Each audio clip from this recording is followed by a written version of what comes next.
Bueno, arrancamos con una nueva exploración detallada y la verdad es que el material que tenemos hoy sobre la mesa invita a una reflexión profundísima. Ujú, totalmente de acuerdo. Se trata de un documento verdaderamente revelador, un archivo titulado sencillamente mariayluisa.docx. Y la misión de este análisis a fondo es desentrañar algo que muy a menudo pasa desapercibido en el día a día. Exacto. Esa fuerza invisible que lo condiciona todo. Eso es. Queremos explorar cómo el acceso temprano a la información, al sistema de salud y a la educación no solo cambian un estilo de vida, sino que de forma literal y contundente determinan el destino, la biología y la supervivencia misma de una persona. Es un enfoque brutal. Lo es para quienes buscan entender esas fuerzas que moldean el desarrollo humano desde el primer segundo de vida. Este análisis va a resultar fascinante. Se plantea la historia de dos mujeres contradictorias vitales diametralmente opuestas. Y hay que destacar la forma en que el texto aborda este tema. Utiliza una narrativa que atrapa de inmediato al plantear un contraste vital que es extremo. Nos presenta a María y a Luisa. El documento no pretende ser una simple recopilación de historiales médicos sin más. Claro, no es un informe clínico frío. Para nada. Utiliza estas dos vidas como un espejo asombroso de la estructura social. Yo como analista veo claramente cómo ilustra el impacto directo de la desigualdad en la salud pública. Deja clarísimo que el entorno, los recursos y la información disponible desde el nacimiento construyen un andamiaje invisible, un andamiaje que sostiene a una persona o por el contrario la deja caer al vacío. Vale, vamos a desgranar esto, porque el origen de estas dos mujeres es el punto de partida que lo condiciona absolutamente todo. Empecemos por la historia de María, en lo que el texto denomina la fragilidad. Ujú, el primer capítulo de su vida. Exacto. María nace en la penumbra de su hogar, asistida únicamente por una matrona, y aunque el nacimiento se describe con cierta intimidad por el calor humano de ese primer instante, enseguida se establece un problema gravísimo. Ese evento marca una desconexión total con el sistema de salud oficial desde el día 1, Es decir, nace siendo invisible para la sanidad pública. totalmente invisible. Y esa invisibilidad institucional es el primer eslabón de una cadena larguísima. Nacer al margen del sistema médico significa que no hay un seguimiento pediátrico estandarizado, y esto se hace evidente de inmediato en su desarrollo físico. No hay un control de peso, ni de vacunas, ni de nada. Cero. El documento detalla que María creció en un entorno con una alarmante falta de control sobre su crecimiento. Su cuerpo se desarrollaba prácticamente a ciegas. Y luego entra en juego un factor sociológico importantísimo que es la nutrición. Uf, la nutrición. Ese es un tema clave en el texto. Claro, porque la dieta de María es un reflejo clásico de precariedad. Se basaba en sabores artificiales. El texto menciona cómo un refresco azucarado se otorgaba como un premio. Un premio, sí. Y los productos ultraprocesados eran la solución rápida y habitual para aplacar el hambre. Y hay que detenerse en ese punto, porque a veces desde fuera existe la tendencia a juzgar estas dietas, pero el texto expone la realidad cruda detrás de esas decisiones. La supervivencia diaria. Exacto. Los ultraprocesados son baratos, no son perecederos y sacian de forma inmediata. Para una familia con recursos muy limitados y con falta de tiempo, son una herramienta de supervivencia. Sin embargo, el impacto biológico es devastador. Devastador a nivel celular. Un refresco como premio no es solo un exceso de azúcar, es la consolidación de un hábito perjudicial que encima viene disfrazado de afecto. La comida en el hogar de María no cumple una función de nutrir las células o fortalecer el sistema inmunológico. Tiene una función puramente paliativa. Eso es, sirve para tapar el hambre crónico. Lo fascinante aquí es cómo se enlaza esa nutrición temprana con la vulnerabilidad futura. Un sistema inmunológico que se construye a base de azúcares y carencias vitamínicas es por definición un sistema frágil. Y sin defensas. Y esto nos lleva al momento que el texto señala como el gran punto de inflexión, el momento clave en la vida de María. La vacuna contra el VPH, el virus del papiloma humano. Sí, este pasaje es duro. Se presenta la oportunidad de proteger a la niña en la escuela o en una campaña local, pero un simple rumor de pasillo lo arruina todo. El rumor afirmaba textualmente que la vacuna era un virus más contagioso que la enfermedad. Ese detalle es desgarrador, de verdad. No fue la falta de vacunas en el país lo que condenó a María. Fue la pobreza informativa. La desinformación, actuando como barrera. Esa frase terrorífica sobre la vacuna paralizó por completo a su madre, y hay que entender que la madre de María no actúa con negligencia ni con malicia, Actúa desde el miedo. desde el terror más absoluto de hacerle daño a su hija. Por culpa de ese miedo infundado y de no tener a un profesional médico de confianza cerca que desmintiera ese bulo terrible, se le cierra la puerta a la inmunidad para siempre. Es un ejemplo perfecto de cómo un bulo puede ser tan letal como la falta de recursos económicos. Y frente a esta cadena de vulnerabilidades, el documento sitúa los primeros años de Luisa, que representan lo que el autor llama la prevención. El contraste absoluto. Radical. Luisa nace y crece bajo el ala protectora de la ciencia médica. Sus padres tienen una visión del sistema de salud totalmente distinta. Ven las vacunas no como una amenaza, sino como verdaderos escudos biológicos para el futuro de su hija. Siguiendo la estrategia de la Organización Mundial de la Salud. Exactamente. Y gracias a eso, Luisa recibe la vacuna contra el VPH antes de cumplir los 10 años. La diferencia es abismal. El sistema inmunológico de Luisa ya estaba entrenado. Estaba preparado para defenderse de un cáncer de cuello uterino antes siquiera de que comenzara su adolescencia. Y el ambiente en su casa refuerza esta biología protectora. En el hogar de Luisa el concepto de la alimentación era otro. La comida era considerada medicina. Se entendía el valor real de los nutrientes. Sí, y algo que el documento subraya de forma muy especial. La educación sexual no era ningún tabú. Para nada. Se trataba abiertamente en la mesa familiar y se consideraba textualmente una herramienta de libertad. Esa frase, herramienta de libertad, captura a la perfección la esencia de la alfabetización en salud, porque el conocimiento no solo previene enfermedades infecciosas, otorga agencia, otorga autonomía sobre el propio cuerpo. ¿Te da el control? Al tratar la sexualidad sin tapujos y la alimentación como una inversión a largo plazo, el entorno de Luisa le está dotando de un capital cultural y sanitario brutal. Un capital diseñado para protegerla durante décadas. Se le enseña a leer las señales de su propio cuerpo, a tomar decisiones informadas. Y toda esa preparación, o la terrible falta de ella en el caso de María, choca de frente con la realidad cuando llega la juventud. Esa etapa donde la vida empieza a coger una velocidad de vértigo. Sí. A los 15 años se produce una bifurcación muy violenta en los caminos de ambas mujeres. María inicia su vida sexual de forma muy temprana. Y como era previsible dado su contexto de aislamiento informativo, lo hace sin ninguna guía clara. A ciegas, prácticamente. Sobre su cuerpo y sobre otras formas de protección, pasa factura. A los 17 años lleva un embarazo no deseado. Un embarazo a los 17 años en un contexto de precariedad supone un estrés fisiológico y psicológico monumental. Inabarcable para un adolescente. El documento es sumamente descriptivo respecto a cómo María afronta esta etapa.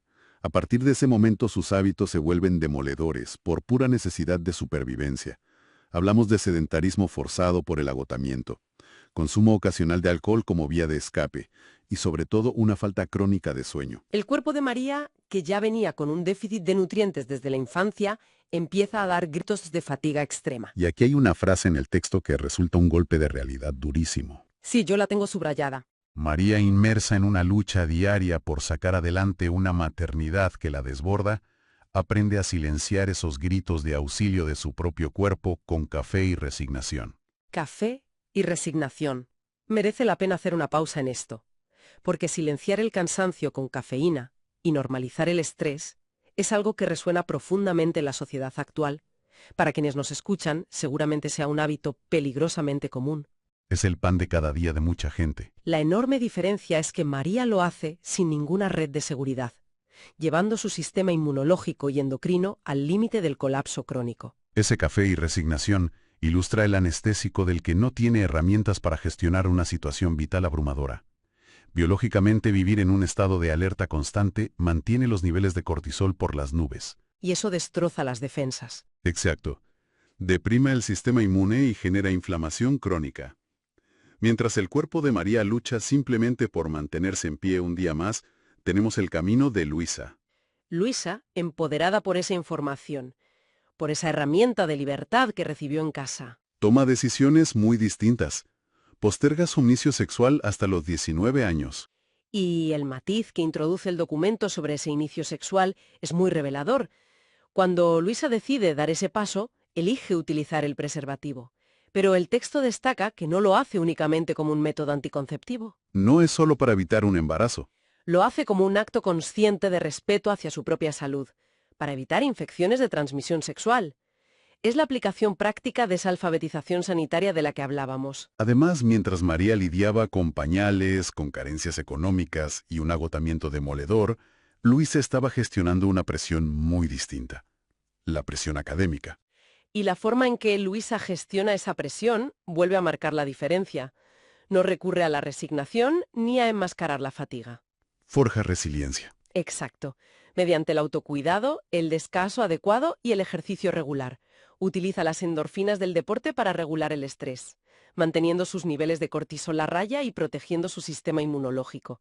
Aquí es donde se pone realmente interesante, porque estas decisiones juveniles, que a simple vista podrían parecer simples elecciones de estilo de vida cotidiano, están reescribiendo la biología de estas dos mujeres. Es la epigenética en acción. Es un concepto fundamental para asimilar en nuestra audiencia. La información temprana y los hábitos no son solo datos abstractos, tienen un efecto compuesto, exactamente igual que el interés de una cuenta bancaria. Las decisiones de cuidado o las situaciones de descuido y estrés crónico en la adolescencia se van acumulando físicamente en las células año tras año. Es el efecto bola de nieve en su máxima expresión biológica.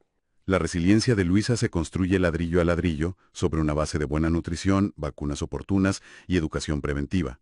Por el contrario, la fragilidad de María se acumula sobre carencias nutricionales profundas, desinformación médica y un desgaste prematuro. Ambas están construyendo los cimientos de su adultez, pero con materiales completamente diferentes y con una capacidad de carga totalmente dispar. Y esa bola de nieve no se detiene al terminar la veintena. De hecho, cuando ambas mujeres cruzan la barrera de los 30 años, es cuando el cuerpo decide presentar la factura de esos cimientos. Llegamos a la tercera parte del análisis, el encuentro con la realidad médica. A sus 30 años, María comienza a notar algo alarmante, manchas de sangre después de la intimidad. Un síntoma claro de que algo va mal. Pero claro, como vive instalada en ese estado de agotamiento crónico que comentábamos, asume simplemente que es un síntoma más del estrés continuo que soporta. Es una reacción tristemente ofírica en su contexto. Cuando el agotamiento es la norma generalizada, las alarmas del cuerpo se ignoran por sistema. Pero la realidad médica que revela el texto es implacable. No era estrés. Era el virus del papiloma humano. Ese mismo virus que 15 años atrás no encontró la barrera de una vacuna por culpa de un rumor infundado. Y para entender la gravedad de esto, hay que observar cómo funciona el VPH. Es lo que podríamos llamar un inquilino silencioso. Puede alojarse en las células del cuello uterino y permanecer inactivo, o mutar muy lentamente durante 10 o 15 años sin causar dolor ni síntomas evidentes. Ese comportamiento del virus hace que la historia sea aún más trágica. Al haber estado desconectada de la sanidad pública desde su nacimiento con la matrona María, no tenía un historial de citologías previas. Y hay que recordar que la citología no es solo un chequeo rutinario. Es una misión de búsqueda y captura. Su objetivo es detectar esas alteraciones celulares silenciosas antes de que se conviertan en un tumor maligno. Al no existir esa vigilancia previa, cuando finalmente llega el diagnóstico de María, ya no es una advertencia preventiva. Es una sentencia. Es una sentencia absoluta. Cáncer de cuello uterino en un estadio avanzado. Esto plantea una pregunta importante sobre cómo percibimos el valor real de la medicina preventiva. Porque el documento nos muestra el reverso de la moneda con Luisa a la misma edad, a los 30 años. Luisa acude puntual y anualmente a su cita ginecológica, en su centro de salud de la sanidad pública. Entiende que esa cita es prioritaria. Y el texto describe cada una de esas citas de Luisa como una confirmación empírica. Cada vez que recibe una citología con resultado negativo, no está experimentando un golpe de suerte cósmica. Para nada. Es la prueba científica de que sus hábitos diarios, su respeto por la salud sexual usando preservativo, y sobre todo esa vacunación temprana que sus padres decidieron administrarle, estaban funcionando a la perfección como un escudo celular. La medicina preventiva carece de magia. Es la aplicación sistemática y prolongada del conocimiento científico. La salud vibrante de Luisa a los 30 años es el dividendo biológico de esas inversiones tempranas. Por el contrario, la enfermedad de María es el cobro implacable de una deuda inmunológica que ella nunca decidió contraer, una deuda que la pobreza de información y recursos de su entorno generó desde su infancia. Esa deuda inmunológica nos lleva a la última sección del documento, titulada El ocaso, el amanecer y la estructura social. Aquí se expone el desenlace vital de ambas mujeres y el contraste resulta demoledor. El cáncer de María, al no haber sido detectado a tiempo en el cuello del útero, logra traspasar los tejidos iniciales. Entra en el torrente sanguíneo y el sistema linfático. Se produce lo que se conoce como metástasis. El cáncer se disemina y coloniza otros órganos, afectando agresivamente a los huesos y a las mamas. La metástasis ósea y de mama es un cuadro clínico de un dolor físico indescriptible y de un pronóstico extremadamente complejo. El cuerpo, que ya venía agotado por años de estrés y mala alimentación, colapsa ante la invasión celular. El desenlace que narra el texto es profundamente oscuro. María fallece a la temprana edad de 35 años, ingresada en una unidad de cuidados intensivos tras 30 días de pura agonía médica. Y la tragedia no termina con ella. Deja un hijo huérfano. Un niño que, como apunta certeramente el texto, hereda el peso emocional y social de una historia que la ciencia médica actual podría haber evitado con un simple pinchazo en el brazo. Un pinchazo y un extraordinario tiempo. Es un final que estremece por lo evitable que resulta. Y frente a esa sala de cuidados intensivos, el trayecto de Luisa sigue brillando con luz propia. El documento detalla que Luisa experimenta una maternidad planeada, deseada y en un momento de plena estabilidad emocional y financiera. Avanzan los años y Luisa llega a disfrutar activamente de sus nietos, alcanzando la década de los 60 viviendo una vejez plena, saludable, libre de enfermedades graves y sumamente vital. Entonces, ¿qué significa todo esto a nivel colectivo? Si conectamos esto con el panorama general de la sociedad, la gran lección del texto aflora de inmediato. El autor no relata estas dos vidas simplemente para buscar empatía emocional o lástima. El argumento central expuesto de forma explícita es una denuncia contundente de la desigualdad social estructural. El documento sostiene que no estamos ante una comparación de esfuerzo personal, ni de fuerza de voluntad. María no eligió nacer lejos de la red de un hospital, no eligió la desinformación de su madre, ni eligió vivir en un contexto donde los ultraprocesados eran la única opción viable. Sin embargo, su cuerpo pagó el precio más alto y definitivo. La tesis del documento que nosotros simplemente trasladamos aquí para su análisis imparcial es que el acceso a la salud preventiva y a la educación de calidad debe ser garantizado como un derecho universal, innegable, y nunca tratado como un privilegio reservado para quienes nacen en un entorno favorable o en un código postal determinado. La postura del texto exige, de hecho, una reflexión profunda sobre el papel de las instituciones públicas. Para el autor, el hecho de que Luisa pueda disfrutar de sus nietos a los 60 años es la demostración palpable de lo que una sociedad puede lograr cuando el sistema de salud funciona correctamente. Cuando la información basada en la ciencia llega verdaderamente a los hogares. Y cuando existe una ciudadanía educada que sabe cómo utilizar esas herramientas a su favor. Ha sido una exploración detallada sumamente intensa y llena de matices. Para recapitular y extraer el verdadero valor de este análisis a fondo, la trayectoria paralela de estas dos mujeres demuestra de manera palmaria que la alfabetización en salud, las vacunas administradas a tiempo y los chequeos regulares no son meros trámites burocráticos. Son auténticos salvavidas biológicos. Tienen el poder real de cambiar el curso de generaciones enteras, rompiendo ciclos perpetuos de pobreza y evitando sufrimientos innecesarios. Y antes de concluir, hay un último elemento de este documento que merece ser analizado bajo la lupa del presente. Se ha mencionado como un simple rumor de pasillo impidió que la madre de María la vacunara, firmando sin saberlo una sentencia a largo plazo. Un rumor de pasillo. Si trasladamos esa dinámica a la era digital actual, al ecosistema en el que vivimos hoy, el panorama cambia drásticamente. Hoy en día, los algoritmos de las redes sociales están diseñados para maximizar la atención, y muy a menudo amplifican la desinformación médica enviando rumores infundados a millones de teléfonos móviles en cuestión de segundos. Es una viralidad del miedo. Exacto. Esto nos obliga a plantearnos una pregunta crucial. ¿Podría ser que nuestra tecnología moderna esté en este mismo instante fabricando a toda una nueva generación de Marías a una escala global nunca antes vista en la historia de la humanidad? Es un pensamiento absolutamente escalofriante, pero de una pertinencia indiscutible para los tiempos que corren. Ahí queda esa enorme reflexión para que quienes nos escuchan la mastiquen con calma y la apliquen a su propio consumo de información diaria. Un placer haber desgranado esto hoy. Ha sido un análisis a fondo fascinante, de esos que verdaderamente alteran la perspectiva sobre las decisiones que tomamos cada día. Muchísimas gracias a nuestra audiencia por acompañarnos en esta disección.